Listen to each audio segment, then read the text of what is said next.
প্রিয় ভাইরা, রমজান মাসে অবশ্যই কোরআন তেলাওয়াত করবেন, প্রতিদিন 1 পারা করে, 30 দিন 30 পারা, 1 মাসে কোরআন খতম হবে ইনশাআল্লাহ।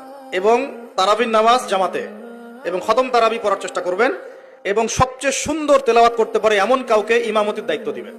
আরো চেষ্টা করবেন সমাজের বিত্তশালী যারা আছেন, সামর্থ্যবান ইমাম খতিব যারা তারাবি পড়াবেন, হাফেজে কোরআন, তাদের হাদিয়া তৌফা বেশি করে দেওয়ার জন্য, যাতে তাদের অন্য টেনশন না থাকে। সারা মাস তারা এইভাবেই ইবাদত করবে, আমাদের সবাইকে নিয়ে নামাজ কালাম পড়াবেন, তাদের পরিবারের দায়িত্ব আমরা নিয়ে নিব ইনশাআল্লাহ। পারা যাবে তো নাকি? সামর্থ্যবান যারা আছেন আগে ভাগে কিছু বাজারঘাট করে রাখতে পারেন। সামর্থ্য নাই যাদের, তাদের ব্যাপারে কি হবে? আমরা আমাদের অংশ থেকে ওদেরকে খাওয়াবো ইনশাআল্লাহ। পারা যাবে ইনশাআল্লাহ। 5টা খেজুর দিয়ে যদি ইফতার হয়ে যায়, তাহলে 6 নাম্বার খেজুরটা দান করে দেবো। বিত্তশালী যারা আছেন রমজান মাসে অবশ্যই জাকাত দিয়ে দিবেন। জাকাত দিবেন না? জাকাত কেন? কারণ আপনার সম্পদের মধ্যে যে গরিবের হকটা আছে, এটা বের করে নিয়ে আপনি তার ঘরে পৌঁছে দিবেন। তাহলে কি হবে?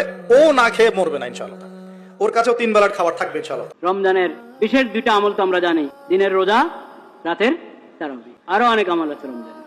অনেক আমল কি কি? বেশি বেশি তেলাওয়াত করা, ইস্তেগফার করা বেশি বেশি, তওবা ইস্তেগফার, জিকির বেশি বেশি করা, আর সদকা খায়রাত বেশি।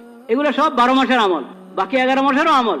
কিন্তু রমজানে এই আমলগুলোর সব অনেক বেড়ে যায়। রমজানের বরকতে নেক আমলের মান এবং সওয়াবের পরিমাণ আল্লাহ তাআলা বাড়িয়ে দেন, সওয়াবের মানও বাড়িয়ে দেন। একটি বর্ণনা তো এরকম এসেছে 1/70।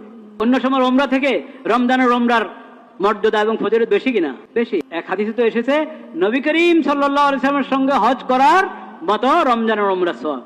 আমলের মান অনেক বেড়ে যায়, সওয়াবের পরিমাণ অনেক বেড়ে যায়।